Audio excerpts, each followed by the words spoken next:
Debate വിത്ത് സ്മൃതി പരുത്തിക്കാട്.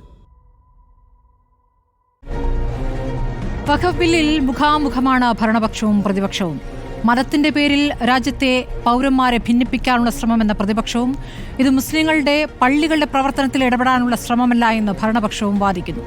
സ്വത്തുക്കളാൽ തടിച്ചുകൊഴുത്ത വഖഫിൽ നിന്നും സമ്പത്ത് പാവപ്പെട്ട മുസ്ലിങ്ങൾക്ക് നൽകുകയാണ് ലക്ഷ്യമെന്ന് കേന്ദ്ര സർക്കാർ വാദിക്കുന്നു. ഈ വിശാല ലക്ഷ്യം മുൻനിർത്തിയാണ് JPC-യിൽ പ്രതിപക്ഷം കൊണ്ടുവന്ന 500 ഭേദഗതികൾ തള്ളി ഭരണപക്ഷത്തിന്റെ മാത്രം 32 ഭേദഗതികൾ ഉൾപ്പെടുത്തിയത്. അതുകൊണ്ടാണ് അമുസ്ലിങ്ങളും വഖഫ് ബോർഡിൽ വേണമെന്ന ഭേദഗതി വരുത്തിയത്. വിശ്വാസപരമായ അവകാശത്തിൽ കൈകടത്താനുള്ള നീക്കത്തെ സഭയിൽ പരാജയപ്പെട്ടാൽ കോടതിയിൽ കാണുമെന്ന് മുസ്ലിം ലീഗ് പറയുന്നു. കർഷക സമരം പോലെ തെരുവിൽ പ്രക്ഷോഭമുണ്ടാകുമെന്ന് മുസ്ലിം വ്യക്തി നിയമ ബോർഡ് പറയുന്നു. ഇനി കേരളത്തിൽ വഖഫിനെ മുനമ്പവുമായി കൂട്ടിക്കെട്ടി നേട്ടം കൊയ്യാനുള്ള ശ്രമം ഏറെക്കുറെ ഫലിച്ച മട്ടാണ്. ഭേദഗതിയെ പ്രതിപക്ഷം അംഗീകരിക്കണമെന്ന് പറയുന്ന ക്രൈസ്തവ സഭകൾ അവരുടെ സ്വത്തുക്കൾ കൈകാര്യം ചെയ്യുന്ന സമിതിയിൽ അന്യമതസ്ഥനെ അംഗമാക്കുമോ? സഭയിൽ മുനമ്പം എടുത്തു പറഞ്ഞുള്ള മന്ത്രി കിരൺ റിജിജുവിന്റെ പ്രസംഗം നൽകുന്ന സൂചനകൾ ചെറുതല്ല. BJP-യുടെ ഒട്ടിനിന്നാൽ ന്യൂനപക്ഷ വേട്ടയിൽ നിന്ന് രക്ഷപ്പെടാമെന്നാണ് സഭാ നേതൃത്വങ്ങൾ കരുതുന്നതെങ്കിൽ അത് തെറ്റെന്ന് കാലം തെളിയിക്കും. ഭൂരിപക്ഷത്തിന്റെ ബലത്തിൽ ഭിന്നിപ്പിച്ച് ഭരിക്കാനുള്ള ശ്രമങ്ങൾ തെളിയുമ്പോൾ ലക്ഷ്യം വ്യക്തമോ എന്നതാണ് ചോദ്യം. ചർച്ചയിൽ PK നവാസ് മുസ്ലിം ലീഗിൽ നിന്നും,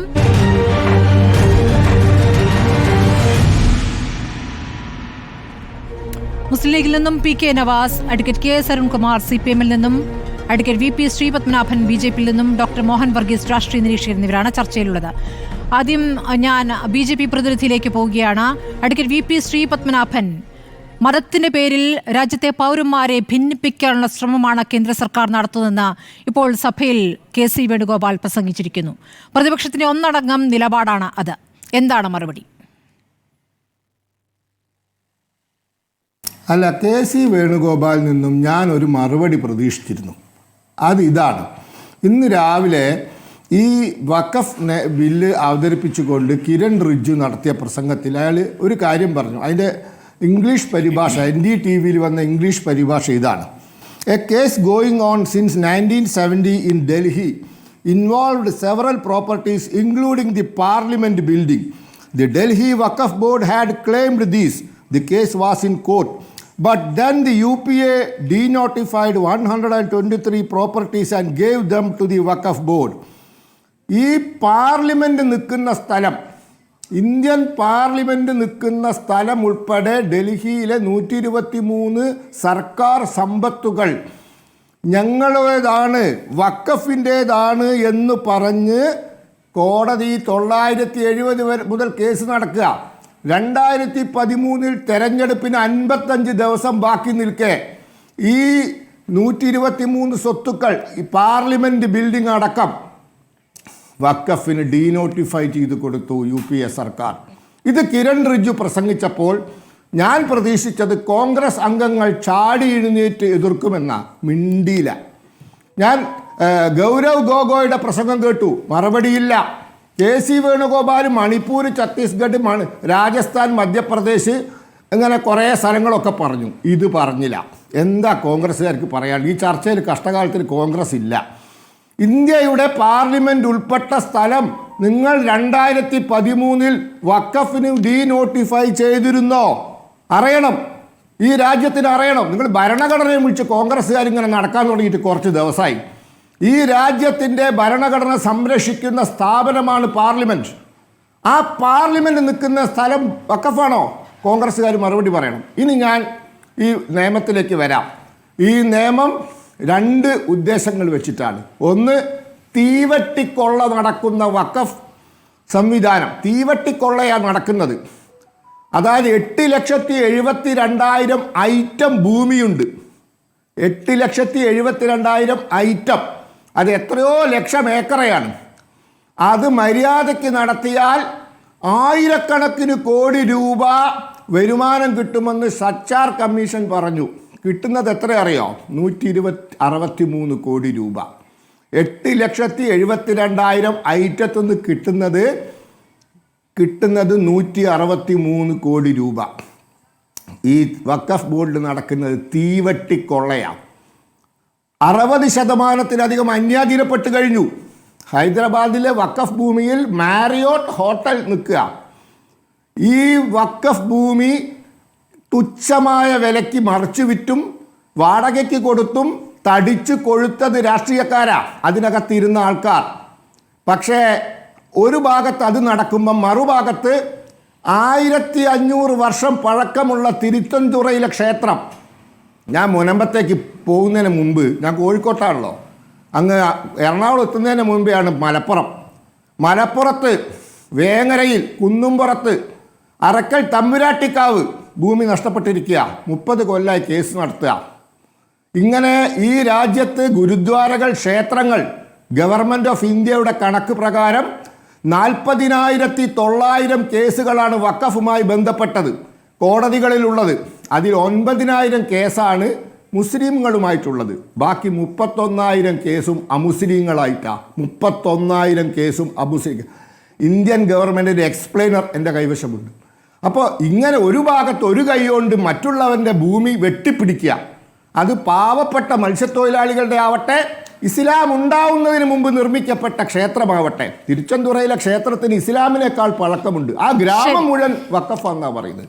ഒരു ഭാഗത്ത് അത് നടക്കുമ്പോൾ മറുഭാഗത്ത് തുച്ഛമായ വിലയ്ക്കും തുച്ഛമായ വാടകയ്ക്കും വഖഫ് ഭൂമി വിട്ടുകൊടുത്ത് കൈക്കൂലി വാങ്ങി തടിച്ചു കൊഴുക്കുകയാണ് ഇവിടുത്തെ രാഷ്ട്രീയക്കാർ. ഇനി ഇത് നടക്കില്ല. വഖഫ് കൃത്യമായ ഭരണത്തിൻ്റെ കീഴിൽ വരാൻ പോകുന്നു. അതേ സമയത്ത് നിയമപരമായ പരിരക്ഷ വഖഫിനും കിട്ടും, വഖഫുമായി തർക്കമുള്ളവർക്കും കിട്ടും. ഈ വഖഫ് ബോർഡ് ആരുടേതാണ്? വഖഫ് ബോർഡ് ഇന്ത്യ രാജ്യത്ത് 995 പാസ്സായ നിയമപ്രകാരം നിലവിൽ വന്നതാണ്. അത് ഇന്ത്യൻ പാർലമെന്റ് സൃഷ്ടിച്ചതാണ്. ശരി, വഖഫ് ബോർഡുമായി ബന്ധപ്പെട്ടാണല്ലോ ഇപ്പോൾ നിങ്ങൾ എതിർവാദം പറയുന്നത്. വഖഫ് ബോർഡിലേക്കാണല്ലോ നിങ്ങൾ അമുസ്ലിങ്ങളെ കൊണ്ടുവരാൻ ശ്രമിക്കുന്നത്. അതിനെതിരെയും പ്രതിപക്ഷം പറയുന്ന ചില കാര്യങ്ങൾക്കുണ്ട്. അതിനുകൂടി മറുപടി പറയൂ. എന്തിനാണ് വഖഫ് ബോർഡിൽ അമുസ്ലിങ്ങൾ?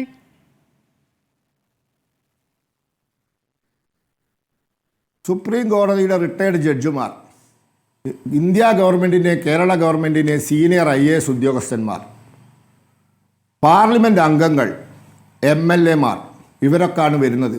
അതോടൊപ്പം മാനേജ്മെൻറ്റ് വിദഗ്ധന്മാർ, അഡ്മിനിസ്ട്രേറ്റീവ് വിദഗ്ധന്മാർ, ടെക്നിക്കൽ അറിവുള്ളവർ. ഇവരിൽ 22 ആൾ അടങ്ങുന്ന വഖഫ് കൗൺസിലിൽ 2 പേരും 11 പേരടങ്ങുന്ന വഖഫ് ബോർഡിൽ 2 പേരും വരും. അത്രയേ ഉള്ളൂ. അമുസ്ലിങ്ങൾ എങ്ങനെ വരും എന്നുള്ളതാണ് ചോദ്യം. അഡ്വക്കേറ്റ് VP ശ്രീപത്മനാഭൻ, നിങ്ങൾ ഭൂരിപക്ഷത്തിന്റെ എങ്ങനെ വരുന്നതിന് എങ്ങനെയാണ് വിശദീകരിക്കുന്നത്? അല്ല, ഒച്ചയിടണ്ട. പലയിടത്തും തീവട്ടിക്കൊള്ള മാത്രം പിടിക്കാൻ നിൽക്കുമ്പോഴാണ് പ്രശ്നം. അഡ്വക്കേറ്റ് VP ശ്രീപത്മനാഭൻ, ദേവസ്വം ബോർഡിൽ നിങ്ങൾ അമുസ്ലിങ്ങളെ സമ്മതിക്കുമോ? ദേവസ്വം ബോർഡിൽ അമുസ്ലിങ്ങളെ അനുവദിക്കുമോ? അഡ്വക്കേറ്റ് VP ശ്രീപത്മനാഭൻ, ഒച്ചയിട്ട് നിങ്ങൾ വാദം ഉന്നയിക്കേണ്ടത്. നിങ്ങൾക്കല്ലാതെ തന്നെ നിങ്ങളുടെ വാദം ജയിക്കുമെന്നേ. പാർലമെന്റിൽ നിങ്ങൾക്ക് ഭൂരിപക്ഷമുണ്ട്. നിങ്ങൾക്ക് ബില്ല് നിയമമാക്കാനുള്ള എല്ലാ തരത്തിലുള്ള കഴിവുമുണ്ട്. അഡ്വക്കേറ്റ് VP ശ്രീപത്മനാഭൻ, ന്യായം പറ. പള്ളി ഭരിക്കാൻ പോകുന്നില്ല. നിങ്ങൾ അതിനെ ന്യായം പറയണം. ദേവസ്വം ബോർഡിൽ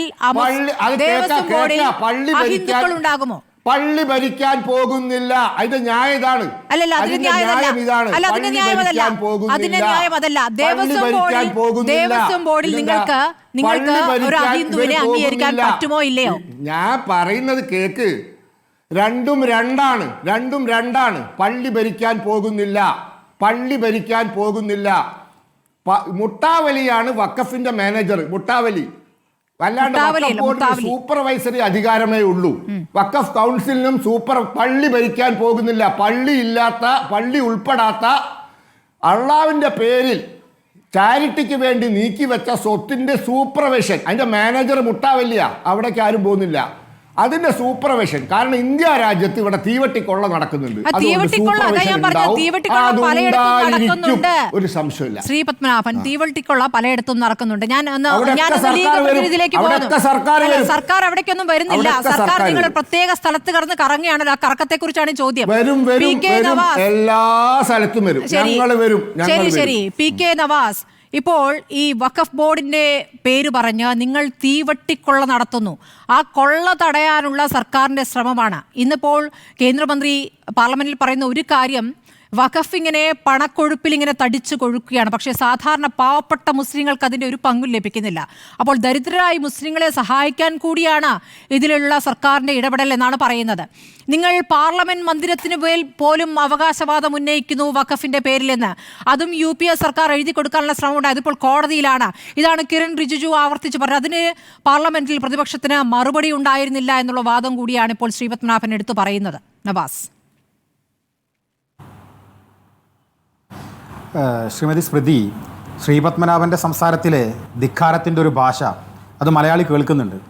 നമ്മൾ ആധുനിക ജനാധിപത്യത്തിൻ്റെ പിതാവ് എന്ന് വിളിക്കാറുള്ള റൂസോയാണ് ഒരു ജനാധിപത്യ സിസ്റ്റം ലോകത്തിന് പരിചയപ്പെടുത്തിയത്. അദ്ദേഹം തന്നെ പറയുന്നൊരു കാര്യമുണ്ട്, ഈ ജനാധിപത്യത്തിനൊരു കുഴപ്പമുണ്ട്. എന്താ ജനാധിപത്യത്തിൻ്റെ കുഴപ്പം? അതൊരു ഭൂരിപക്ഷാധിപത്യമാണ് എന്ന് റൂസോ തന്നെ പറഞ്ഞിട്ടുണ്ട്. എന്നിട്ട് അദ്ദേഹം തന്നെ രണ്ടാമത്തെ ഒരു വരിയിൽ പറഞ്ഞിട്ടുണ്ട്, ജനങ്ങളെ കൊണ്ട് പരിപൂർണമായൊരു ജനാധിപത്യം സാധ്യമല്ല, കാരണം അവിടെ ഒരു ഭൂരിപക്ഷാധിപത്യം ഉണ്ടാകും. യഥാർത്ഥത്തിൽ ഇന്ത്യയിൽ സംഭവിച്ചുകൊണ്ടിരിക്കുന്നത് അതാണ്.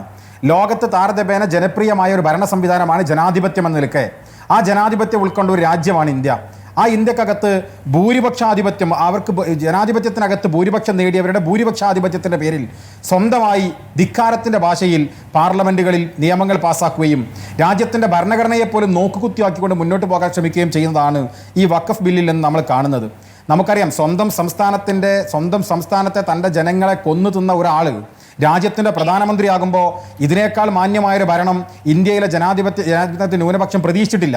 ഇനി വഖഫുമായി ബന്ധപ്പെട്ട് ഞാൻ പറയുന്നത്, ഇതിൽ യഥാർത്ഥത്തിൽ രണ്ട് പ്രശ്നങ്ങളുണ്ട്. ഒന്ന്, ഇവർ നിരന്തരമായി പറയുന്നത് ഇത് വഖഫ് സംരക്ഷിക്കാൻ വേണ്ടിയുള്ള പ്രവർത്തനമാണ് എന്നാണ്.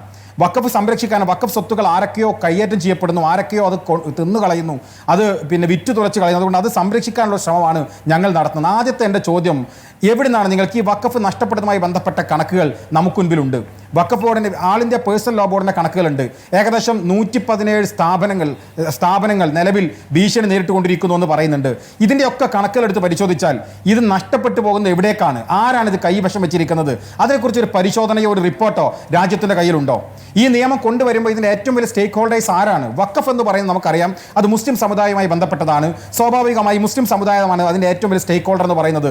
രാജ്യത്തെ ഏതെങ്കിലും മുസ്ലിം സംഘടന ഞങ്ങളുടെ വഖഫുമായി ബന്ധപ്പെട്ട് ഇത് നഷ്ടപ്പെട്ടു പോകുന്നതിനോട് ഗവൺമെൻറ് ഇടപെടണം എന്ന് പറഞ്ഞിട്ടുണ്ടോ? ഇല്ല. ഇനി ഈ വഖഫിൻ്റെ പൂർണ്ണമായ സംരക്ഷണമാണ് ഈ വഖഫ് നിയമം കൊണ്ട് ഉദ്ദേശിക്കുന്നത് എന്ന് രാജ്യത്ത് ഇന്ന് മന്ത്രി ബില്ല് അവതരിപ്പിച്ചുകൊണ്ട് പറയുമ്പോൾ ഞാൻ ചോദിക്കുന്നത്, ഇതിലെ പ്രധാനപ്പെട്ട 2 കാര്യം സ്മൃതി ശ്രദ്ധിക്കണം. ഒന്ന്, അനന്തരാവകാശികൾക്ക് ഈ വഖഫ് തിരിച്ചെടുക്കാം. അപ്പോൾ ഈ വഖഫ് നഷ്ടപ്പെടുകയാണോ ഉണ്ടാകുന്നത്, സംരക്ഷിക്കപ്പെടുകയാണോ ഉണ്ടാകുന്നത്?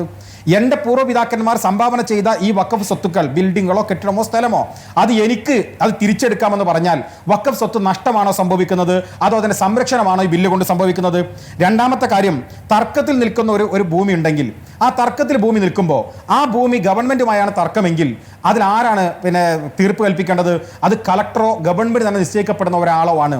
അവിടെ ഭൂമി യഥാർത്ഥത്തിൽ സർക്കാരുമായി ഒരു നിയമയുദ്ധം നടക്കുന്ന ഒരു വിഷയത്തിൽ സർക്കാരിൻ്റെ തന്നെ ഒരു പ്രതിനിധി ഇതിൽ ഇടപെടുന്നു എന്ന് പറഞ്ഞാൽ ആ ഭൂമി വഖഫിന് ലാഭമാണോ നഷ്ടമാണോ സംഭവിക്കുക? യഥാർത്ഥത്തിൽ വഖഫിൻ്റെ ഭൂമി സംരക്ഷിക്കാനോ വഖഫ് സ്വത്തുക്കൾ സംരക്ഷിക്കാനാണോ അത് കട്ടെടുക്കാനാണോ ഈ നിയമം കൊണ്ടുവന്നത് എന്ന് സ്വാഭാവികമായൊരു പ്രശ്നമുണ്ട്. രണ്ടാമത്, ഇതിനകത്ത് ഇവർ പറയുന്നൊരു കാര്യമുണ്ട്. ഈ സെക്ഷൻ 3 പ്രകാരം എനി പേഴ്സൺ പ്രാക്ടീസിങ് ഫോർ ഇസ്ലാം അറ്റ്ലീസ്റ്റ് 5 years. ഞാൻ അത്ഭുതത്തോടു കൂടി ഇത് വായിച്ചത്. എങ്ങനെയാണ്? ഞാൻ 5 വർഷം മതചിട്ടകൾ നിവർത്തിച്ച ഒരാളാണെങ്കിൽ മാത്രമേ എനിക്ക് വഖഫ് ചെയ്യാൻ പാടുള്ളൂ. അതാരാ പരിശോധിക്കുക? ഞാൻ എൻ്റെ ദൈവത്തോടുള്ള പ്രാർത്ഥനയിൽ ഞാൻ എൻ്റെ ദൈവത്തിന് മതപ്രകാരം ജീവിക്കുന്നുണ്ടോ ഇല്ലോ എന്ന് പരിശോധിക്കാൻ രാജ്യത്തൊരു ഗവൺമെൻറ് സാധ്യമാവുമോ?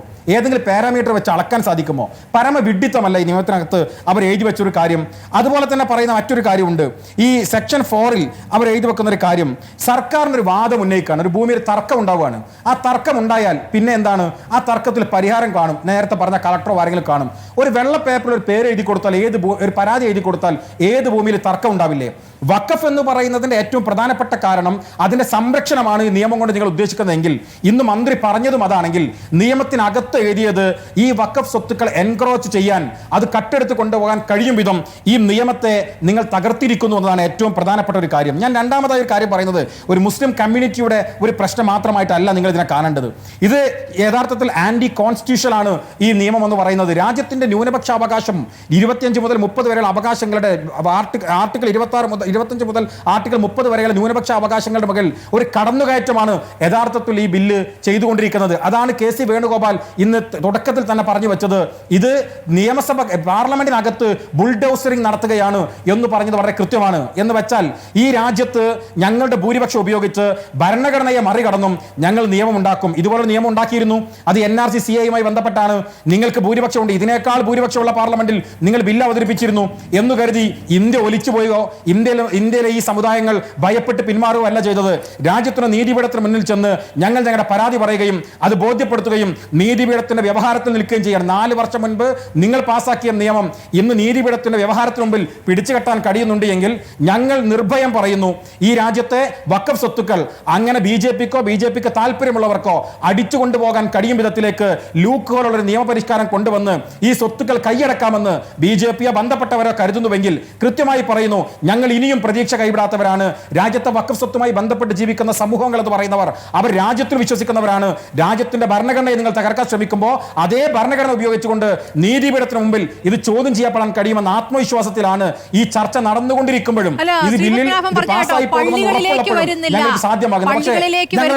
ദേവസ്വമായൊരു താരതമ്യം വേണ്ട, പള്ളികളിലേക്ക് വരുന്നില്ല, അതുകൊണ്ട് തന്നെ ഈ ബോർഡിലേക്ക് അമുസ്ലിങ്ങളാകാം എന്നുകൂടി പറയുകയാണ്. അതുകൂടാതെ ഈ പറഞ്ഞ പോലെ സർക്കാരിന്റെ ഭൂമി എന്ന് പറയുന്ന പാർലമെന്റ് നിൽക്കുന്ന സ്ഥലം പോലും വഖഫ് ബോർഡിൻ്റെതാണ്, അല്ലെ വഖഫിൻ്റെതാണ് എന്ന അവകാശവാദം ഉന്നയിച്ചിട്ടുണ്ട്. അത് UPA സർക്കാർ അനുവദിച്ചു കൊടുക്കുകയും ചെയ്തു. അതിപ്പോൾ കോടതിയിലാണ് എന്നൊരു വാദം കൂടിയാണ് റിജിജു ഇന്ന് സഭയിൽ പറഞ്ഞത്. അതിനുള്ള മറുപടി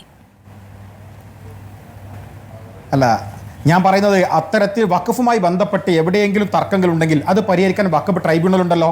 ആ ട്രൈബ്യൂണലിന് മുമ്പിൽ രാജ്യത്തിന്റെ ഹൈക്കോടതികളുണ്ട്, അതിന് മുകളിൽ സുപ്രീം കോടതികളുണ്ട്. അത് അനുസരിച്ച് പ്രവർത്തിക്കുന്നതല്ല എന്നൊരു രീതിയിലാണ് അത് അവതരിപ്പിച്ചുകൊണ്ടിരിക്കുന്നത്. അതാണ് ആ ചിരിയുടെ അർത്ഥം. അതെ, അതാണല്ലോ അവരുടെ വാദം ഇതാണല്ലോ. എങ്കിൽ ട്രൈബ്യൂണലിന് മുകളിൽ സുപ്രീം കോടതി ഇല്ലേ? അല്ല, രാജ്യത്ത് സുപ്രീം കോടതി ഉണ്ടല്ലോ, സുപ്രീം കോടതിക്കുള്ള ഹൈക്കോടതി ഉണ്ടല്ലോ, അവിടെയൊക്കെ പോകാലോ. ട്രൈബ്യൂണൽ തീർപ്പ് കൽപ്പിച്ചുകൊണ്ട് അങ്ങനെയല്ല എന്ന് വ്യാഖ്യാനിച്ച് അവതരിപ്പിക്കാനുള്ള ശ്രമം BJP ബോധപൂർവം നടത്തുന്നുണ്ട്. അഡ്വക്കേറ്റ് KS അരുൺകുമാർ, പാർലമെന്റിൽ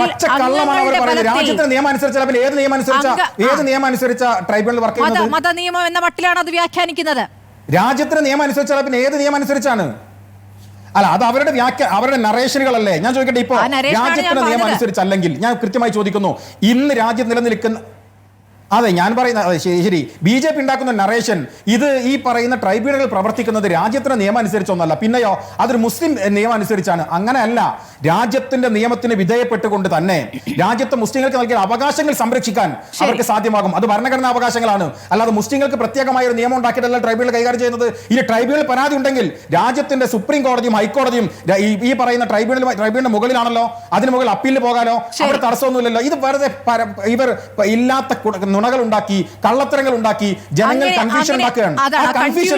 യഥാർത്ഥത്തിൽ അവർ ആഗ്രഹിക്കുന്നത് ഒരു ഘട്ടം വരെ അവർ വിജയിച്ചിരിക്കുന്നു എന്നുള്ളതാണ് ഇപ്പോൾ നമ്മുടെ മുന്നിലുള്ള ആശങ്ക. അഡ്വക്കേറ്റ് KS അരുൺകുമാർ, പാർലമെന്റിൽ അംഗങ്ങളുടെ ബലത്തിൽ ബിൽ നിയമമാകുമെന്നുള്ള കാര്യത്തിൽ സംശയമില്ല. പക്ഷേ പിന്നീട് അങ്ങോട്ട് എന്താണ് സംഭവിക്കുക എന്നറിയാം. ഇന്ന് പാർലമെന്റിൽ നടന്ന ചർച്ചയിൽ പ്രതിപക്ഷം ഉയർത്തിയിരിക്കുന്ന വാദങ്ങൾ, അതിനെ ഭരണപക്ഷം നേരിട്ട രീതി എങ്ങനെ കാണുന്നു ഇതിനെ? ഇതിപ്പോൾ ഈ നിയമം അവതരിപ്പിച്ചുകൊണ്ട് തന്നെ രാജ്യത്തെ മുസ്ലിങ്ങളുടെ ഉന്നമനത്തിന് വേണ്ടിയിട്ടൊരു നിയമം എന്നതാണ് അവതരിപ്പിച്ച മന്ത്രി പറഞ്ഞത്. ഏതു തരത്തിലാണ് അത് മുസ്ലിങ്ങളുടെ ഉന്നമനത്തിന് എന്നത് മനസ്സിലാകുന്നില്ല. നമുക്കറിയാം, ഈ രാജ്യത്തിന്റെ വൈവിധ്യം തന്നെയാണ് നമ്മുടെ രാജ്യത്തിന്റെ ഏറ്റവും വലിയ പ്രത്യേകത. ആ വൈവിധ്യത്തെ ഈ രാജ്യം ഉൾക്കൊള്ളുമ്പോഴാണ് അത് ബഹുസ്വരത എന്നറിയപ്പെടുന്നത്. ആ ബഹുസ്വരത പ്രകാരം നമുക്കറിയാം, നമ്മുടെ ഭരണഘടന പ്രകാരം ഏതു മതത്തിലും വിശ്വസിക്കാം, ഏതു മതത്തിന്റെ വിശ്വാസത്തിലും നമുക്ക് പ്രചരിപ്പിക്കാം, പ്രൊപ്പഗേറ്റ് ചെയ്യാം, എല്ലാ അധികാരമുണ്ട്. ഒരു വിശ്വാസം ഇല്ലെങ്കിൽ വിശ്വാസം ഇല്ലാതെയും ജീവിക്കാം.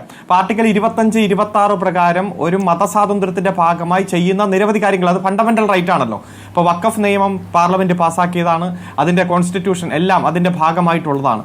ഇപ്പോൾ ഇടപെടുമ്പോൾ ഇപ്പോൾ മുസ്ലിം ലീഗിന്റെ പ്രതിനിധി ഇവിടെ സൂചിപ്പിച്ചു, ഏത് തരത്തിലാണ് മുസ്ലിങ്ങളുടെ ഉന്നമനത്തിന് ഇപ്പോൾ ഏതെങ്കിലും തരത്തിൽ വഖഫ് നൽകിയ ആളുകൾ അത് അനന്തരാവകാശികൾക്ക് തിരിച്ചെടുക്കാമെന്ന് പറയുമ്പോൾ ആ പ്രോപ്പർട്ടി ഇങ്ങനെ ബ്ലാങ്ക് പ്രോപ്പർട്ടി അല്ലല്ലോ. ഒന്നെങ്കിൽ അതിൽ ആരാധനാലയങ്ങളാകാം, വിദ്യാഭ്യാസ സ്ഥാപനങ്ങളാകാം, മറ്റ് ട്രസ്റ്റുകളാകാം, മറ്റു തരത്തിൽ അത് ആ തരത്തിൽ വഖഫ് എന്ന രൂപത്തിൽ ഉപയോഗപ്പെട്ട പ്രോപ്പർട്ടി തിരിച്ചെടുക്കാം എന്ന് പറയുമ്പോൾ അത്തരത്തിൽ ഒരു വലിയ സംഘർഷാവസ്ഥ അതുമായിട്ട് ബന്ധപ്പെട്ടുകൊണ്ടുണ്ടാക്കുന്നു. രണ്ട്, ഏത് ഭൂമിയെയും തർക്കഭൂമിയാക്കി മാറ്റാം. ഇപ്പൊ ബാബറി മസ്ജിദ് 1949 വരെ തർക്കഭൂമി ആയിരുന്നില്ലല്ലോ. അവിടെ ബാലനായിട്ടുള്ള രാമന്റെ വിഗ്രഹം കൊണ്ടുപോയി സ്ഥാപിക്കുന്നത് വരെ ബാബറി മസ്ജിദ് തർക്കഭൂമിയായിരുന്നില്ല. പിന്നെ അത് തർക്കഭൂമിയായി വന്ന് ഒരു 40-42 കൊല്ലം കൊണ്ട് അത് തകർത്ത് തരിപ്പണമാക്കുന്നത് വരെ ഉണ്ടായിട്ടുള്ള സാഹചര്യം നമ്മുടെ മുന്നിലുണ്ടാകാം. ഒരു പ്രശ്നമില്ലാത്ത വഖഫ് പ്രോപ്പർട്ടി പോലും തർക്കഭൂമിയാക്കി മാറ്റി അത് ഗവൺമെന്റുമായിട്ടാണ് ഡിസ്പ്യൂട്ടെങ്കിൽ ഒരു ഗവൺമെന്റ് ഉദ്യോഗസ്ഥന് അതിൽ തീരുമാനമാക്കി എടുക്കാം. അത് സ്വാഭാവികമായിട്ടും ഗവൺമെന്റ് പ്രോപ്പർട്ടിയായി മാറുന്ന തരത്തിലേക്ക് വന്നാൽ അത് മുസ്ലിങ്ങളുടെ ഉന്നമനത്തിന് വേണ്ടിയിട്ടാണോ? ഏതെങ്കിലും തരത്തിൽ വഖഫ് പ്രോപ്പർട്ടിയെ സംരക്ഷിക്കാൻ വേണ്ടിയിട്ടാണോ? വഖഫ് പ്രോപ്പർട്ടിയുടെ സംരക്ഷണത്തിന് വേണ്ടിയിട്ടാണോ? അല്ലല്ലോ. അപ്പൊ അത്തരത്തിൽ ഇവിടെ സൂചിപ്പിച്ചതുപോലെ തന്നെ 5 കൊല്ലം മുസ്ലിമായി മതപ്രകാരം ജീവിച്ച ആൾക്ക് മാത്രമേ വഖഫ് നടത്താൻ കഴിയൂ. ആർട്ടിക്കിൾ 25, 26 പറയുന്നത് ഏത് തരത്തിലുള്ള വിശ്വാസത്തെ പ്രചരിപ്പിക്കാം, പ്രൊപ്പഗേറ്റ് ചെയ്യാം. അങ്ങനെ പ്രചരിപ്പിക്കാം എന്ന് പറയുമ്പോൾ 5 കൊല്ലം ആയിട്ടില്ല, അതുകൊണ്ട് നീ നിന്റെ പ്രോപ്പർട്ടി വഖഫ് ചെയ്യാൻ പാടില്ല, ഒരു സംഭാവനയും കൊടുക്കാൻ പാടില്ല എന്ന് പറയാൻ പറ്റുമോ? കംപ്ലീറ്റ് ഡെഡിക്കേഷൻ ടു അള്ളയല്ലേ വഖഫ്. അപ്പൊ ആ രീതിയിൽ ഏതെങ്കിലും ഒരു മതത്തിൽ മാത്രം അങ്ങനെ നിബന്ധന വയ്ക്കാൻ പറ്റുമോ? പള്ളിക്ക് കൊടുക്കാം, അമ്പലത്തിന് കൊടുക്കാം, ഇഷ്ടമുള്ള വിശ്വാസിക്ക് ഇഷ്ടമുള്ളതുപോലെ കൊടുക്കാമല്ലോ. അതുപോലെ തന്നെ വഖഫ് ബോർഡിൽ പ്രധാനമായും അമുസ്ലിങ്ങളായിട്ടുള്ള 2 പേരെ കോട്ട് ചെയ്യാം. ഇപ്പൊ പറയുന്നത് എഡ്യൂക്കേഷൻ ക്വാളിഫിക്കേഷൻ വെച്ചിട്ട് കോട്ട് ചെയ്യാം. ഏതെങ്കിലും അമ്പലത്തിന്റെ ഭരണസമിതിയിൽ മറ്റു മതത്തിൽപ്പെട്ടവരെ നിയോഗിക്കാൻ ഇവിടെ സമ്മതിക്കുമോ ആ മതത്തിൽപ്പെട്ടവർ? ഏതെങ്കിലും ബസലിക്കയുടെ പള്ളിയുടെ ഭരണസമിതിയിൽ അത്തരത്തിൽ ഒരാളെ പുറത്തുനിന്ന് കൊണ്ടുവയ്ക്കാൻ അവർ സമ്മതിക്കുമോ? ഇല്ലല്ലോ. അതെല്ലാം വിശ്വാസപരമായിട്ടുള്ള കാര്യങ്ങൾ തന്നെയാണ്. അതാണ് ഇന്ത്യയുടെ ഭരണഘടന കൊടുക്കുന്ന മതസ്വാതന്ത്ര്യം. ആ മതസ്വാതന്ത്ര്യത്തെ ഭരണഘടനയെ ഇല്ലായ്മ ചെയ്ത്, മൗലിക അവകാശങ്ങളെ ഇല്ലായ്മ ചെയ്തത് 2 പേർ പുറത്തുനിന്ന് വരട്ടെ എന്ന് പറയുന്ന സാഹചര്യം നമ്മൾ കാണുകയാണ്.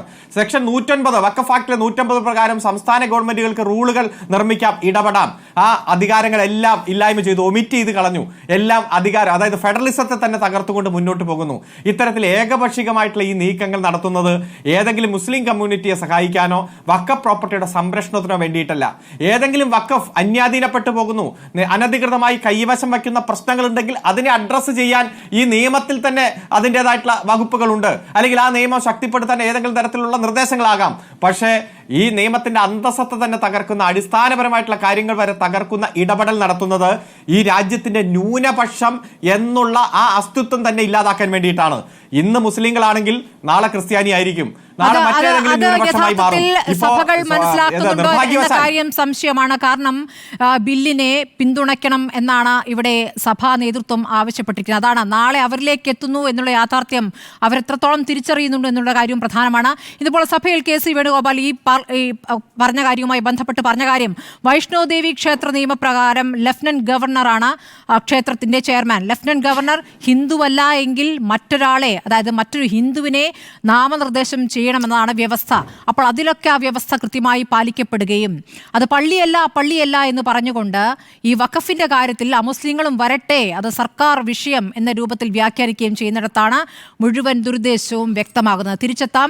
എനിക്ക് ഈ പാർലമെന്റിന്റെ ഭൂമിയും വഖഫ് ചെയ്തതാണ് എന്ന് പറയുന്ന കാര്യത്തിൽ ഒരു കുറച്ചുകൂടി വ്യക്തതയുണ്ട്. അതൊരു വാദമായി ഉന്നയിക്കുന്നു, അതൊരു വാദമായി ഇങ്ങനെ പറഞ്ഞുകൊണ്ടേയിരിക്കുന്നു. അതിൽ എത്രത്തോളം സത്യത്തിന്റെ കണികയുണ്ടെന്ന് അറിയേണ്ടതുണ്ട്. ഡോക്ടർ മോഹൻ വർഗീസ് അതിൽ ഒരു വ്യക്തത വരുത്തുമെന്ന് ഞാൻ പ്രതീക്ഷിക്കുന്നു. ഡോക്ടർ മോഹൻ വർഗീസ്, ഞാൻ നേരത്തെ ചോദിച്ചതുപോലെ പാർലമെന്റ് മന്ദിരമിരിക്കുന്ന ഭൂമിയും വഖഫ് ഭൂമിയാണെന്ന അവകാശവാദം ഉന്നയിച്ചു. അതിപ്പോൾ കോടതിയിലാണ് എന്ന രൂപത്തിൽ ഇന്ന് റിജിജു ആവർത്തിച്ച് പറയുന്നുണ്ട്. UPA കാലത്ത് ഇങ്ങനെ ഭൂമി മുഴുവൻ വഖഫിന് ഇട്ടുകൊടുക്കുകയായിരുന്നു എന്ന രൂപത്തിലുള്ള പ്രതികരണം കൂടിയാണ് ഇന്ന് ഭരണപക്ഷം നടത്തിയത്. എന്താണ് അതിന്റെ സത്യാവസ്ഥ?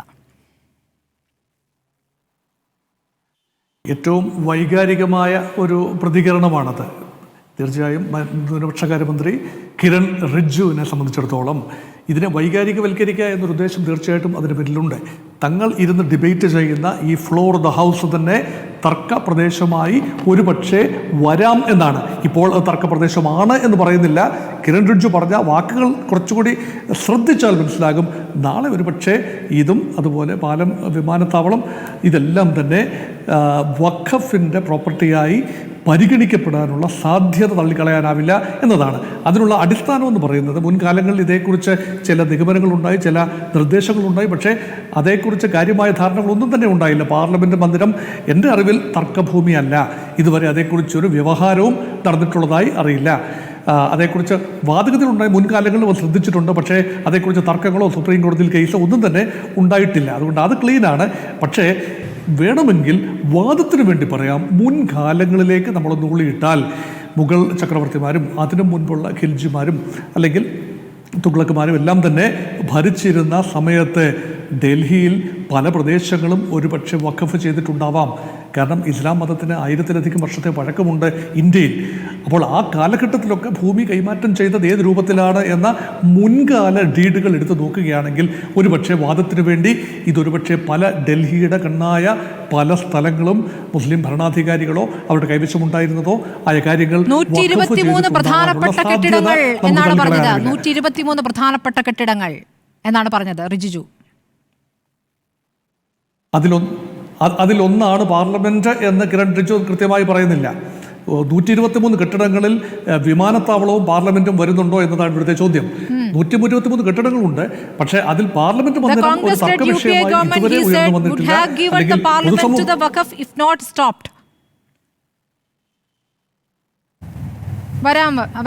എന്ന് പറഞ്ഞാൽ ചെയ്യുമായിരുന്നു എന്നാണ്. ചെയ്യുമായിരുന്നു, അതായത് ചെയ്യുമായിരുന്നു എന്നാണ്. ഇതൊരു രാഷ്ട്രീയ ആരോപണമാണ്. കോടതി വ്യവഹാരമായി അടുത്ത പടി കടന്നു. അടുത്ത പ്രതികരണം വരുമ്പോഴേക്കും കണ്ടില്ലേ കാര്യങ്ങൾ എങ്ങനെയാണ് വളരെ വേഗം കടന്നു പോകുന്നതെന്ന്. ഇതാണ് ഇതിൻ്റെ ഒരു സെൻസേഷണലൈസ് ചെയ്യുക എന്ന് പറയുന്നത് അങ്ങനെയാണ്. കാരണം ഈ ബില്ലെന്ന് പറയുന്നത് തീർച്ചയായും ഇത്രയും വൈകാരികവൽക്കരിച്ചില്ല എങ്കിലും രാഷ്ട്രീയമായി ഭാരതീയ ജനതാ പാർട്ടിക്കും സഖ്യകക്ഷികൾക്കും ചേർന്ന് ഇന്ത്യ മുന്നണിക്ക് ലോക്സഭയിലും രാജ്യസഭയിലും ആവശ്യത്തിന് അംഗസംഖ്യ ഉള്ളതുകൊണ്ട് കൃത്യമായി പാസ്സാക്കും. ഇതിലൊരു പക്ഷേ ഏറ്റവും നിർണായകമായ ഘടകമെന്ന് പറയുന്നത് ലോക്സഭയിൽ ഇത് പാസ്സാക്കുമോ, ഇത് ഡൽഹിയിലെ പാർലമെൻറ്റ് ഒരുപക്ഷെ വഖഫിൻ്റെ പ്രോപ്പർട്ടിയാണോ ഇല്ലയോ എന്നതല്ല, മറിച്ച് ഇന്ത്യയിലെ ന്യൂനപക്ഷ സമുദായങ്ങൾക്കിടയിൽ ഒരു ആശയക്കുഴപ്പമുണ്ടാക്കാൻ തീർച്ചയായും ഈ ബില്ല് കൊണ്ട് സാധിച്ചു എന്നത് നിസ്തർക്കമായി പറയാം.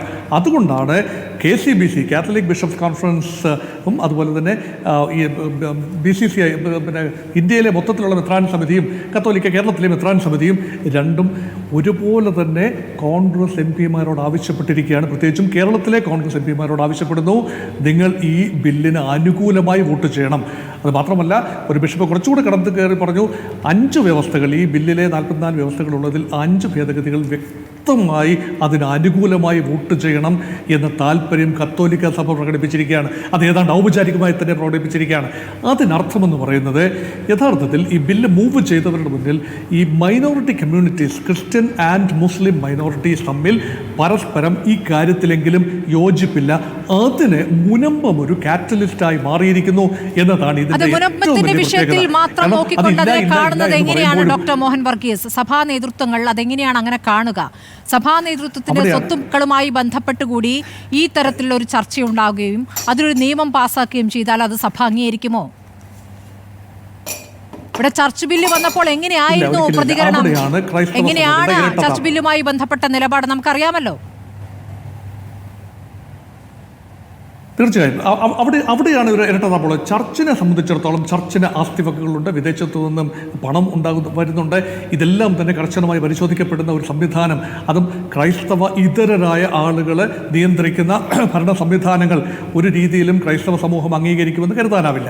അങ്ങനെയെങ്കിൽ മുസ്ലിം ബോർഡിൽ, വഖഫ് ബോർഡിൽ 2 അംഗങ്ങളെങ്കിലും ന്യൂനപക്ഷ സമുദായത്തിന് പുറത്ത്, മുസ്ലിം സമുദായത്തിന് പുറത്തു നിന്ന് ഉണ്ടാകണം എന്ന ഒരു ചേഞ്ച്, അത് ഏത് രീതിയിലാണ് അംഗീകരിക്കപ്പെടുക? അത് ഒരുപക്ഷെ ക്രൈസ്തവ സമുദായം പ്രസ് ചെയ്യുന്നില്ല. പക്ഷേ വഖഫ് 40ാമത്തെ ക്ലോസ്, ആർട്ടിക്കിൾ അല്ലെങ്കിൽ സെക്ഷൻ 40, ആ സെക്ഷൻ 40 വളരെ നിർണായകമാണ് എന്ന് എല്ലാ ക്രൈസ്തവ വിഭാഗങ്ങളും പറയുന്നു. അതനുസരിച്ച് ഒരിക്കൽ വഖഫ് ചെയ്യപ്പെട്ടാൽ അല്ലെങ്കിൽ വഖഫിൻ്റെ ഭൂമിയാണെന്നൊരു ക്ലെയിം വന്നു കഴിഞ്ഞാൽ അത് പിന്നെ വഖഫ് ട്രൈബ്യൂണലിന് മാത്രമേ അത് പരിശോധിക്കാനോ അതിൽ തർക്കങ്ങൾ പരിഹരിക്കാനോ കഴിയൂ. നാടിൻ്റെ നിയമ സംവിധാനത്തിന് അതിന്മേൽ ഒരു ഇടപാടും ഉണ്ടാവില്ല. ഡോക്ടർ മോഹൻ വർഗീസ്, അങ്ങനെയല്ലെന്ന വ്യാഖ്യാനവും അങ്ങനെയല്ലെന്ന പ്രചാരണവും എന്തുകൊണ്ടാണ്? അത് BJP നടത്തുന്ന പ്രചാരണമാണ്. അതിനെ എങ്ങനെയാണ് സഭകൾ ഏറ്റുപിടിക്കുന്നത്? അല്ല, അത് പ്രചാരണം മാത്രമല്ല, ഇതിനകത്തൊരു നിയമവാഴ്ചയുടെ ഒരു എലമെന്റ് അതിനകത്ത് വരുന്നുണ്ട്. റൂൾ ഓഫ് ലോയുടെ ഒരു എലമെന്റ് ഉണ്ട്. റവന്യൂ ഭൂമി, അത് ക്രൈസ്തവന്റെ ആണെങ്കിലും ഹിന്ദുവിൻ്റെ ആണെങ്കിലും മുസൽമാൻ്റെ ആണെങ്കിലും കൈവശമുള്ള റവന്യൂ കരമടയ്ക്കുന്ന റവന്യൂ ഭൂമിൻ്റെ മുൻകാല പൂർവാശ്രമം, ആ ഭൂമിയുടെ പൂർവാശ്രമം എന്താണ് എന്ന് ആ വാങ്ങുന്ന വ്യക്തി അറിഞ്ഞുകൊള്ളണമെന്നില്ല. ആ കരം സ്വീകരിക്കുന്ന സ്ഥിതിക്ക് അത് ആ വ്യക്തിയുടെ തന്നെയാണ്. അത് അങ്ങനെയെങ്കിൽ ജനങ്ങളുടെ ജീവനും സ്വത്തിനും ഉറപ്പ് നൽകുക എന്ന ഗവൺമെൻറ്റിൻ്റെ പ്രാഥമിക ചുമതലയിൽ നിന്നും ഗവൺമെൻറ് പിന്നോട്ട് പോകുന്നു. ഒരു മതഘടനയുടെ അടിസ്ഥാനത്തിൽ പാർലമെന്റ് തന്നെ രൂപപ്പെടുത്തിയ 1995 നിയമം അനുസരിച്ച് നിലവിൽ വന്ന വഖഫ് ബോർഡിന് അതിന്മേൽ നിയന്ത്രണം ഉണ്ടാവുകയും അതനുസരിച്ച് വരുന്ന തർക്കങ്ങൾ സാധാരണ കോടതിയിലല്ല, മറിച്ച് വഖഫിൻ്റെ ട്രൈബ്യൂണലിലാണ് പരിഗണിക്കപ്പെടേണ്ടത് എന്ന് പറയുമ്പോൾ അവിടെ ഒരുപക്ഷെ ന്യൂനപക്ഷങ്ങളിൽപ്പെടുന്ന ആളുകൾക്ക് നീതി ലഭിക്കില്ല. അവിടെ മുസ്ലിങ്ങൾക്കല്ല, മുസ്ലിം ഇതരർക്ക് നീതി ലഭിക്കില്ല എന്ന ഒരു പരിഭവം ഹൈന്ദവർക്കും ക്രിസ്ത്യാനികൾക്കും ഉണ്ടാകുന്ന സ്വാഭാവികമാണ്. ഇതുപോലെ ഒരു പാരലൽ സംവിധാനം ക്രൈസ്തവർക്കില്ല എന്നും കൂടി ഓർക്കുക. അതുപോലൊരു ക്രൈസ്തവരുടെ പള്ളിയും അവരുടെ ഭരണസമിതികളും ഉണ്ട്. പക്ഷേ ഇങ്ങനെയൊരു വഖഫ് പോലെയുള്ള അതിന് സമാന്തരമായ ഒരു സംവിധാനം, പക്ഷേ അതിന് പകരം സമാന്തര സംവിധാനമായി കേന്ദ്ര സർക്കാർ കൊണ്ടുവരുന്നതിൽ കലക്ടർക്ക് ഇതിൽ നടപടിയെടുക്കാം, കലക്ടർക്ക് ഇടപെടാം എന്നുള്ളതാണല്ലോ. കലക്ടർ ഇടപെട്ടാലും അതും പിന്നീട് നിയമപരമായ തർക്കങ്ങളിലേക്കും കോടതിയിലേക്കും തന്നെയല്ലേ പോവുക? ഡോക്ടർ മോഹൻ വർഗീസ്, കളക്ടർ അക്കൗണ്ടബിളാണ്. സിവിൽ സൊസൈറ്റിയോട്, ഗവൺമെൻറ്റിനോട്, തെരഞ്ഞെടുക്കപ്പെട്ട ഭരണകൂടത്തോട് അക്കൗണ്ടബിളാണ്. അതേസമയം വഖഫ് ട്രൈബ്യൂണൽ എന്ന് പറയുന്നത് ഒരു രീതിയിലും വഖഫ് ട്രൈബ്യൂണലിൻ്റെ അക്കൗണ്ടബിലിറ്റിയെക്കുറിച്ച് നമുക്ക് കൃത്യമായി പറയാനാവില്ല. അതുകൊണ്ട് വഖഫ് ട്രൈബ്യൂണൽ എന്ന് പറയുമ്പോൾ അതൊരു ആത്യന്തിക ബോഡിയായി അതിന് മേലൊരു അപ്പീലില്ല എന്ന് പറഞ്ഞു കഴിഞ്ഞാൽ അതിനർത്ഥം മുൻപത്തെ വിഷയം പോലെയുള്ള വിഷയങ്ങൾ ഇവിടെ ആവർത്തിച്ചാൽ അതിന് പരിഹാരമില്ല, നാടിലെ കോടതികൾക്ക് കണ്ണും കെട്ടി നിൽക്കേണ്ടി വരും എന്ന അവസ്ഥയുണ്ടാകും. ഇതിന് സമാന്തര മറ്റൊന്നും തന്നെ മറ്റു മതങ്ങളിൽ പറയാനില്ല. അതുകൊണ്ടാണ് ഇതിന് നമുക്ക് കമ്പയർ ചെയ്യാനാവില്ല. അതുകൊണ്ടാണ് നിയമവാഴ്ചയെ അത് അംഗീകരിക്കുന്നില്ല. അതുകൊണ്ട് ക്രൈസ്തവ സഭകൾ ഒരുപക്ഷെ അതിനെതിരെ നിൽക്കുന്നു. പക്ഷേ ഈ നിയമം പൂർണ്ണമായി തള്ളിക്കളയണം എന്ന് ക്രൈസ്തവ സഭ പറയുന്നില്ല. ഇതിനകത്ത് ഭേദഗതികൾ വരുത്തുന്ന സെലക്റ്റീവ് ഭേദഗതികൾ, 5 ഭേദഗതികളുടെ കാര്യത്തിൽ മാത്രമാണ് ക്രൈസ്തവ സഭാ മേലധ്യക്ഷന്മാർ നിഷ്കർഷത പുലർത്താൻ. സംവിധാനം ആര് കൊണ്ടുവന്നു ഇവിടെ? മുസ്ലിം ന്യൂനപക്ഷം തീരുമാനിച്ചു കൊണ്ടുവന്നതാണോ? അത് ട്രൈബ്യൂണൽ എന്ന സംവിധാനം നിയമപരമായ നിലവിൽ അല്ല. തീർച്ചയായും അതിനകത്തൊരു പാർലമെന്റ് നിയമനിർമ്മാണം അനുസരിച്ച് തന്നെ വന്നതാണ്. ഒരു കാലത്ത് നടക്കുന്ന നിയമനിർമ്മാണം പിൽക്കാലത്ത് തെറ്റാണെന്ന് തോന്നിക്കഴിഞ്ഞാൽ ആണ് നിയമപരമായി കൊണ്ടുവന്നതാണ്. പാർലമെന്റിൽ ബില്ല് അവതരിപ്പിച്ച് ഇപ്പോൾ ചെയ്യുന്നത് പോലെ തന്നെ ബില്ല് അവതരിപ്പിച്ച് പാസാക്കി വ്യക്തമായ നാടിന്റെ നിയമം അനുസരിച്ച് കൊണ്ടുവന്നതാണ്. അതിൽ തെറ്റുപറ്റി അത് നിയമവാഴ്ചയ്ക്ക് ചേരുന്നതല്ല എന്ന് പിൽക്കാലങ്ങളിലെ പല സംഭവങ്ങളിലൂടെയാണ് പലപ്പോഴും നമുക്ക് തോന്നുന്നത്. അങ്ങനെ തോന്നിക്കഴിഞ്ഞാൽ ആധികാരികമായ കണക്കുകളാണോ നമ്മുടെ മുന്നിൽ ഉള്ളത്? നമ്മുടെ മുന്നിൽ സച്ചാർ കമ്മിറ്റി റിപ്പോർട്ടാണുള്ളത്. അതിൽ വഖഫ് ഭൂമി നഷ്ടപ്പെട്ടതിനെ കുറിച്ചാണ് അതിൽ കൂടുതലായി പ്രതിപാദിക്കുന്നത്. ഇപ്പോൾ നമ്മൾ സർക്കാർ തന്നെ നിയോഗിച്ച കമ്മിറ്റികൾ കണ്ടെത്തുന്ന കാര്യങ്ങൾ ന്യൂനപക്ഷവുമായി ബന്ധപ്പെട്ട്, പ്രത്യേകിച്ച് മുസ്ലിം ന്യൂനപക്ഷവുമായി ബന്ധപ്പെട്ടാകുമ്പോൾ അതിനെ വേറെ രൂപത്തിൽ വ്യാഖ്യാനിക്കുന്ന ഒരു പ്രത്യേക കാലത്തിൽ നമ്മൾ കഴിയുന്നു എന്നുകൂടി വേണ്ടേ മനസ്സിലാക്കാൻ? ഡോക്ടർ മോഹൻ വർഗീസ്, കാലാകാലങ്ങളിൽ വരുന്ന മാറ്റമായിട്ടാണോ അതിനെ കാണേണ്ടത്? ഏറ്റവും അധികം ഭൂമി നഷ്ടപ്പെട്ടതിൽ ഒരു വിഭാഗം മുസ്ലിങ്ങൾ തന്നെയാണ്. പക്ഷേ ഓർക്കൂ, ഇന്ത്യൻ റെയിൽവേയും ഇന്ത്യൻ കരസേനയും കഴിഞ്ഞാൽ ഏറ്റവും കൂടുതൽ ഭൂമി കൈവശമുള്ളത് വഖഫിൻ്റെ പേരിലാണ് എന്നാണ് പറയുന്നത്. 8,72,000 പീസസ് ഓഫ് ലാൻഡ് അല്ലെങ്കിൽ സ്ഥാവരജംഗമ വസ്തുക്കൾ ഉണ്ട്. അതിൻ്റെ വില എന്ന് പറയുന്നത് 1,20,000 കോടി രൂപയാണ്. അത്രയും മൂല്യമുള്ള ഏതാണ്ട് 1 ലക്ഷത്തോളം ഏക്കർ, 10 ലക്ഷത്തോളം ഏക്കർ, 9 ലക്ഷത്തി സംതിങ്, അത്രയും ഏക്കർ ഭൂമിയുടെ ഉടമസ്ഥാവകാശം അല്ലെങ്കിൽ കൈവശാവകാശം അല്ലെങ്കിൽ നിയന്ത്രണാവകാശം ഉള്ള വഖഫ് ബോർഡിനെ തുച്ഛീകരിച്ച് നമുക്ക് കാണാനാവില്ല. എത്രത്തോളം ഭൂമി അന്യാധീനപ്പെട്ടു പോയി എന്ന് പറഞ്ഞാലും ഇപ്പോഴും അത് ജനസംഖ്യാനുപാതികമായി നോക്കുമ്പോൾ മറ്റൊരു ട്രസ്റ്റിനും ഒരു ബോർഡിനും ഒന്നും അത്രയധികം ഭൂമിയുടെ അവകാശം പറയാനാവില്ല. അതുകൊണ്ട് തന്നെ അതൊരു നിർണായകമായ ഘടകമാണ്. ഇതേക്കുറിച്ച് രാജ്യവ്യാപകമായ ചിന്ത ഉണ്ടാകേണ്ടതാണ്.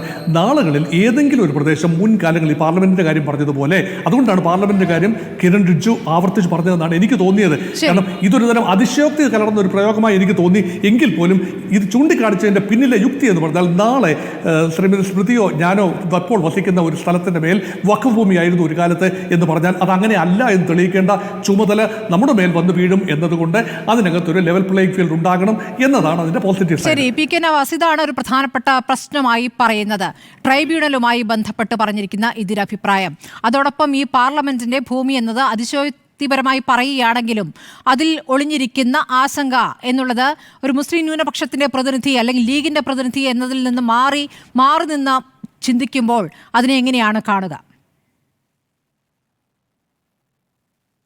അല്ല, ഒന്നാമതായി ഈ നിയമത്തിനകത്ത് ഏതെങ്കിലും ഒരു നിയമത്തിൽ സ്വാഭാവികമായ ചർച്ചകൾ വേണം, അതല്ലെങ്കിൽ ഏതെങ്കിലും ഒരു നിയമത്തിൽ ക്ലാരിറ്റി വേണമെങ്കിൽ അത് ഡിബേറ്റ്ഫുൾ ആണ്, അത്തരം ചെയ്യാവുന്നതാണ്. കാലാനുസൃതമായ മാറ്റങ്ങൾക്ക് വിധേയമായാണ് വഖഫ് നിയമം ഇതുവരെ എത്തിയിട്ടുള്ളത്. പക്ഷേ ഈ നിയമം യഥാർത്ഥത്തിൽ ഈ ബില്ലിനെ എടുക്കുമ്പോൾ ബില്ലിൻ്റെ ടോട്ടൽ സ്പിരിറ്റിൽ നമുക്കതിനെ എടുക്കാൻ കഴിയും. ആ ടോട്ടൽ സ്പിരിറ്റിൽ എടുക്കുമ്പോൾ ഈ ബില്ല് കൃത്യമായ അജണ്ട നിശ്ചയിക്കപ്പെട്ട ബില്ലാണ്. ഇവിടെ പറയുന്നത് പോലെ ഏതെങ്കിലും ഒരു ഭൂമിക്ക് മുകളിൽ വഖഫിൻ്റെ അവകാശവാദം ഉന്നയിച്ച് ഏതെങ്കിലും ഒരു തരത്തിൽ പുതിയ കാലത്ത് അങ്ങനെ ഒരു മൂവ്മെൻറ്റ് ഉണ്ടായതായ ഒരു ഉദാഹരണം നമുക്ക് ആർക്കെങ്കിലും പറയാൻ വേണ്ടി കഴിയുമോ? ഇപ്പോൾ ഇവിടെ പറയുന്നത് 123 പ്രോപ്പർട്ടികൾ 2013 കോൺഗ്രസ് ഗവൺമെൻറ് കാലത്ത് അത് വഖഫിന് കൊടുക്കാൻ വേണ്ടി തീരുമാനിച്ചു എന്നാണ്. വളരെ തെറ്റായ കണക്കാണ്. 947 രാജ്യത്തിന്റെ സ്വാതന്ത്ര്യത്തിന്റെ ഘട്ടം മുതൽ വഖഫാണെന്നും അല്ലെന്നും തർക്കമുള്ള ഒരു ഭൂമി.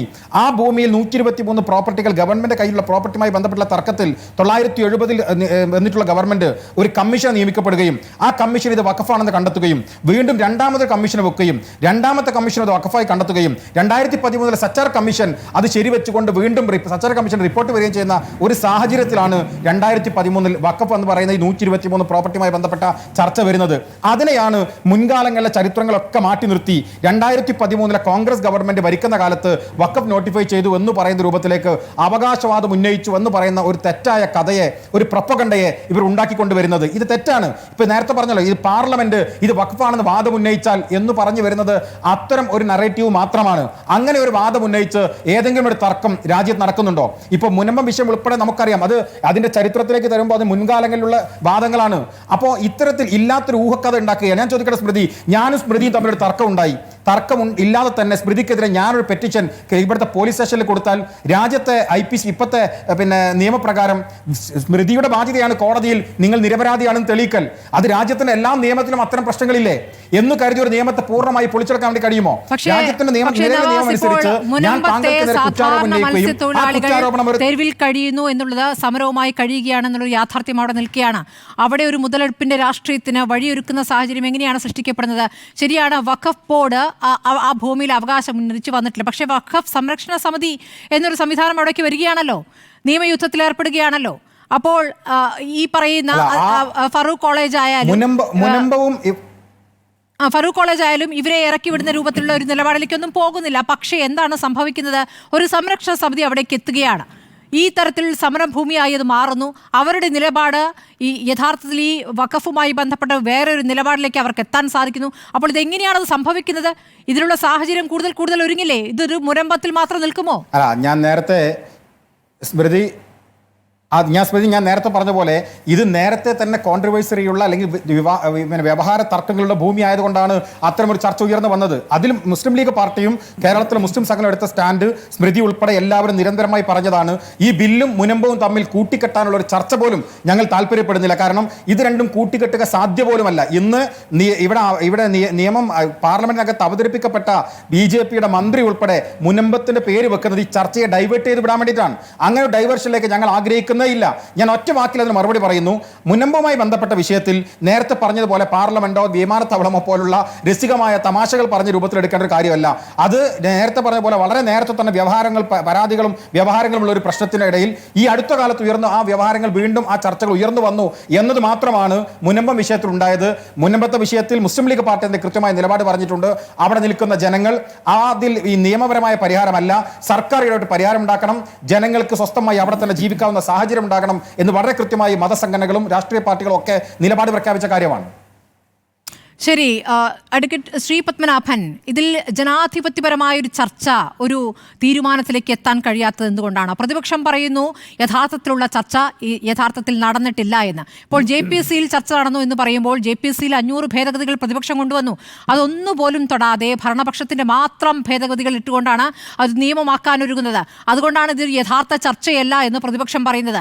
നിങ്ങൾ ഏകപക്ഷീയമായി നിങ്ങൾക്കുള്ള ഭൂരിപക്ഷത്തിന്റെ ബലത്തിൽ കാര്യങ്ങൾ നടപ്പാക്കാൻ തുടങ്ങുകയാണെങ്കിൽ അതിനെ ജനാധിപത്യ സംവിധാനം എന്നല്ല പറയുക.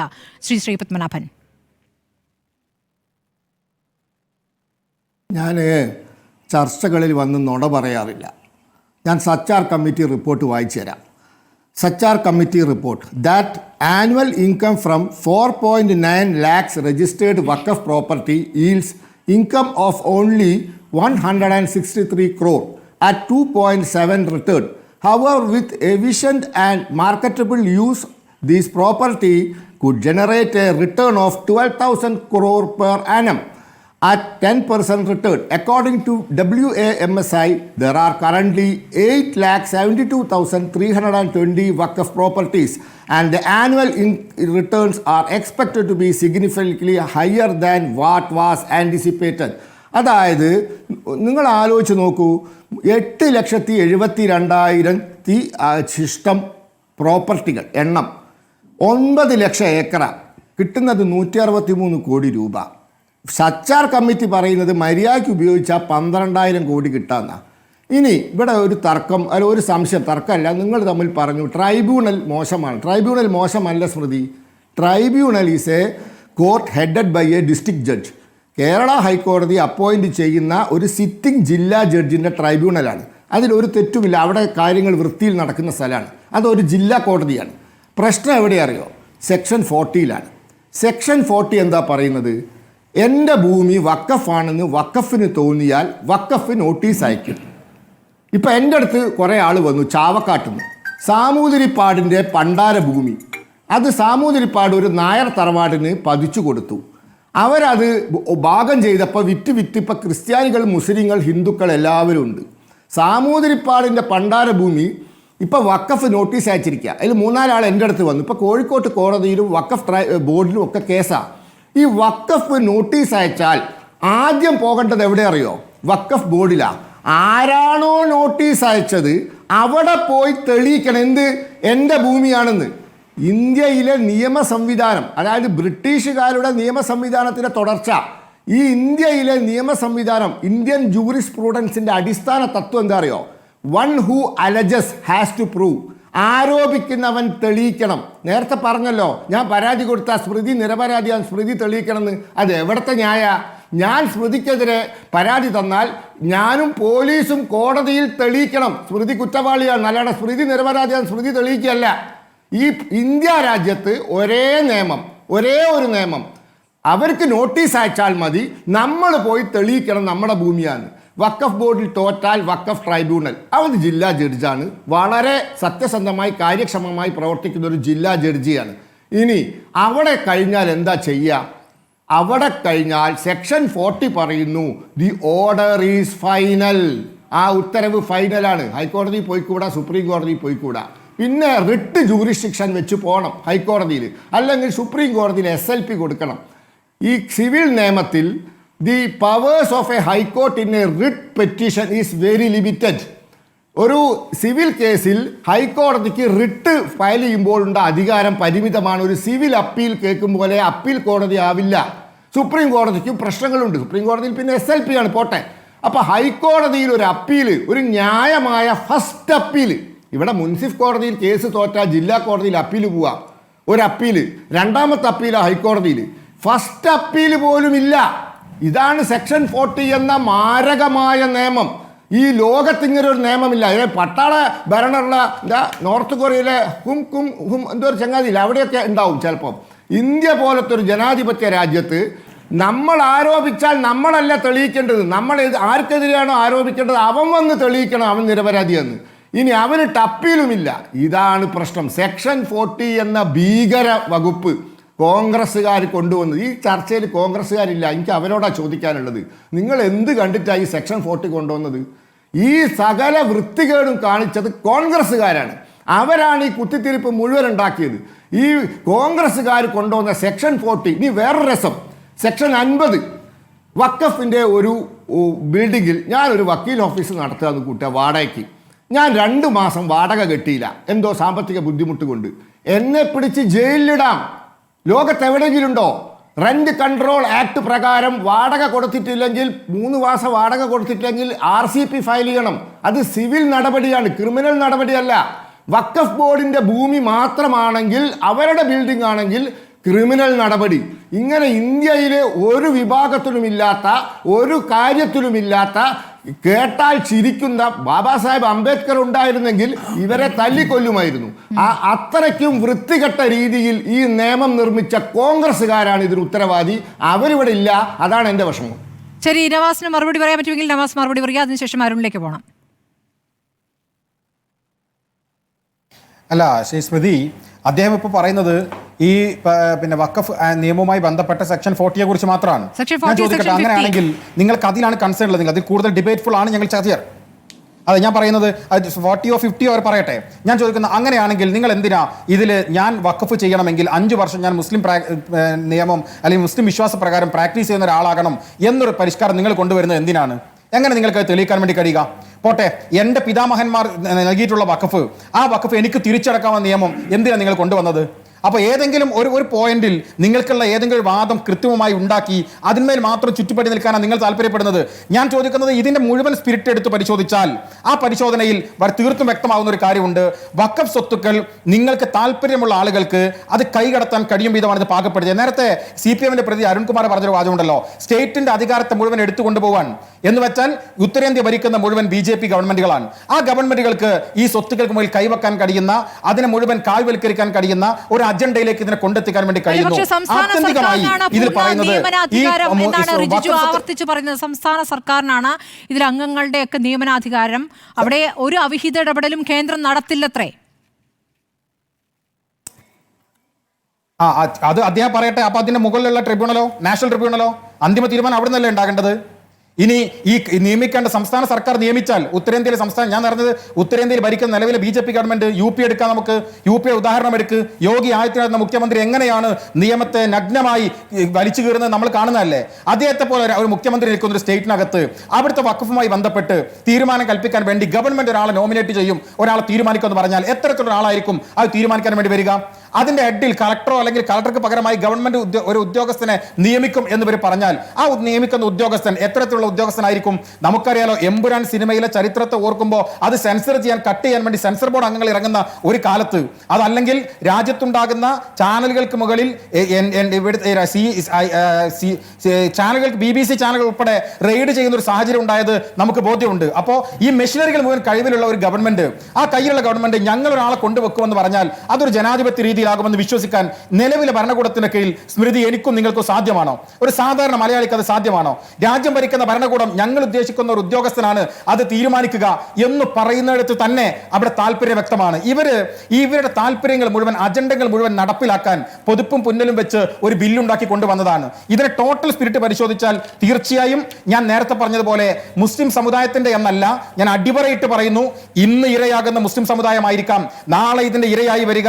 ഈ ഭരണഘടനയുടെ വകുപ്പ് 25 മുതൽ 30 വരെയുള്ള വകുപ്പുകളിൽ ഏതെല്ലാം വകുപ്പുകൾ തകർക്കാൻ ശ്രമിക്കുന്നുവോ അത് ആർക്കെല്ലാം എഫക്റ്റഡ് ആണോ അവരെല്ലാം ഇതിന്റെ ഇരകളാണ് എന്ന് വെച്ചാൽ രാജ്യത്തിന്റെ ന്യൂനപക്ഷങ്ങൾ മുഴുവൻ നാളെ ഇതിന്റെ ഇരകളായി മാറും എന്ന യാഥാർത്ഥ്യത്തെ കാണാതിരുന്നുകൂടാ എന്ന് പറയാൻ കൂടി ആഗ്രഹിക്കുന്നു. ന്യൂനപക്ഷ വിഭാഗവും ഇതിന് ഇരയാകും, അവരെയും കാത്ത് ഇത് തന്നെയാണ് നിൽക്കുന്നത് എന്നുള്ള മുന്നറിയിപ്പ് നിങ്ങൾ നൽകുന്നു. പക്ഷേ ബാബറി മസ്ജിദിനു ശേഷം ഇന്ത്യൻ മതേതരത്വത്തിന്റെ പൂർണ്ണ പരാജയത്തെ കാണിക്കുന്ന ഒരു സംഭവമായിട്ടാണ് ഇതിനെ സമസ്ത പോലുള്ള സംഘടനകൾ വിശേഷിപ്പിക്കുന്നത്.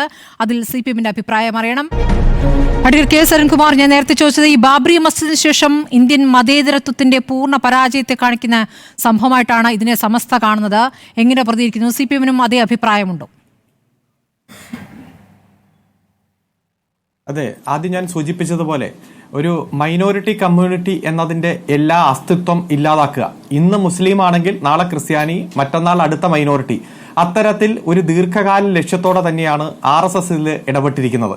ഇതിനുവേണ്ടി അവർ പറയുന്ന ഈ ന്യായങ്ങളൊന്നും നിലനിൽക്കുന്നതല്ല. കാരണം ഇവിടെ ആദ്യം സൂചിപ്പിച്ചല്ലോ, ഒന്ന് തർക്കങ്ങൾ ഉണ്ടാക്കുക, ഏത് ഭൂമിയും തർക്കഭൂമിയാക്കുക, അത് അവരുടെ സ്ഥിരം തൊഴിലാണ്. ആ തർക്കഭൂമിയാക്കിയ കുറച്ച് ഗവൺമെന്റിന് ഏറ്റെടുക്കാം, മറ്റ് അവരുടെ സ്വാധീനവും ഇപ്പോൾ വടക്കേന്ത്യയിലെ ഒരു രാഷ്ട്രീയ ഗുണ്ട സെറ്റപ്പ് ഒക്കെ വെച്ചിട്ട് പല ഭൂമിയും ഏറ്റെടുത്ത് ഇപ്പോഴുള്ള സംവിധാനത്തെ തകർക്കുക എന്നതാണ്. പിന്നെ ഇവിടെ ശ്രീ മോഹൻ വർഗീസ് ഡോക്ടർ സൂചിപ്പിച്ചപ്പോൾ ഇന്നലെ ക്രൈസ്തവ സഭ നടത്തിയ പ്രസ്താവനത്തെ വളരെയധികം ലഘൂകരിച്ചാണ് അദ്ദേഹം പറഞ്ഞത്. ചില വകുപ്പുകൾ മാത്രമാണ് എതിർത്തത്, അങ്ങനെയൊന്നുമല്ല. ഈ ബില്ലിനെ ഈ കേരളത്തിൽ നിന്നുള്ള MP-മാർ എതിർക്കണം, അല്ലെങ്കിൽ എതിർത്തില്ലെങ്കിൽ ഞങ്ങൾക്ക് ഞങ്ങളുടേതായിട്ടുള്ള ചില വഴിയുണ്ടെന്നുള്ള ഭീഷണിയുടെ സ്വരത്തിൽ തന്നെയാണ് അത് ചെയ്തത്. നമുക്കറിയാം, ഈ അങ്ങനെ പറയാൻ ഏതെങ്കിലും ഒരു സാമുദായിക സംഘടനയുടെ നേതാക്കന്മാർ, മതസംഘടനയുടെ നേതാക്കന്മാർ അത്തരത്തിൽ ഇടപെടുന്ന ഒരു സാഹചര്യം നമ്മുടെ നാട്ടിലില്ല. അത്തരത്തിൽ അവർ ചെയ്യുന്നത് തെറ്റിദ്ധരിച്ച് തന്നെയാണ്. നാളെ ഇവർക്ക് നേരെയാണ് ഈ അമ്പ് എയ്യുക, അമ്പ് വന്ന് കൊള്ളുക എന്നുള്ള ബോധ്യം അവർ മനസ്സിലാക്കേണ്ടതായിരുന്നു. ഇപ്പൊ എന്താ മുനമ്പത്തെ പ്രോപ്പർട്ടി, ഇപ്പൊ ഈ നിയമപ്രകാരം വഖഫ് പ്രോപ്പർട്ടി എപ്പോ വേണമെങ്കിലും അനന്തരാവകാശികൾക്ക് തിരിച്ചെടുക്കാം. മുഹമ്മദ് സിദ്ദിഖ് സയ്യിദാണ് 1950 ഫറൂഖ് കോളേജിന് ഈ വഖഫ് കൊടുത്തത്.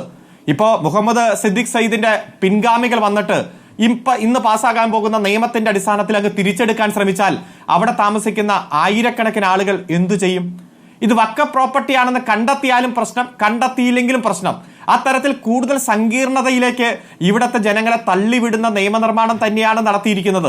പിന്നെ ഇതിൽ എന്തെങ്കിലും ചെയ്യാൻ കഴിയുക സംസ്ഥാന ഗവൺമെന്റിനാണ്. സംസ്ഥാന ഗവൺമെന്റ് പറഞ്ഞു ഒരാളെ പോലും അവിടെ കുടിയൊഴിപ്പിക്കില്ല. ഇപ്പോൾ ട്രൈബ്യൂണലിന്റെ മുന്നിൽ പ്രശ്നം നിലനിൽക്കുന്നു. അവിടെ സമരം ചെയ്യുന്ന പാവങ്ങൾ വിശ്വസിച്ചിരിക്കുന്നത്, ആ തരത്തിലാണ് അവരെ വിശ്വസിപ്പിച്ചിരിക്കുന്നത് എന്നുള്ളതാണ് നമ്മുടെ യാഥാർത്ഥ്യം. ഏതായാലും പാർലമെന്റിൽ ഈ വിഷയത്തിലുള്ള ചർച്ച അതിന്റെ അവസാന ഘട്ടത്തിലേക്ക് നീങ്ങിക്കൊണ്ടിരിക്കുകയാണ്. വോട്ടെടുപ്പിലേക്ക് നീങ്ങാൻ പോകുന്നു. വളരെ നന്ദി. നമ്മുടെ സമയം അവസാനിച്ചുകൊണ്ടാണ്. വളരെ നന്ദി PK Navas, advocate KS Arunkumar, advocate VP Sreepadmanabhan, doctor Mohan Varghese ചർച്ചയിൽ പങ്കെടുത്തതിന്.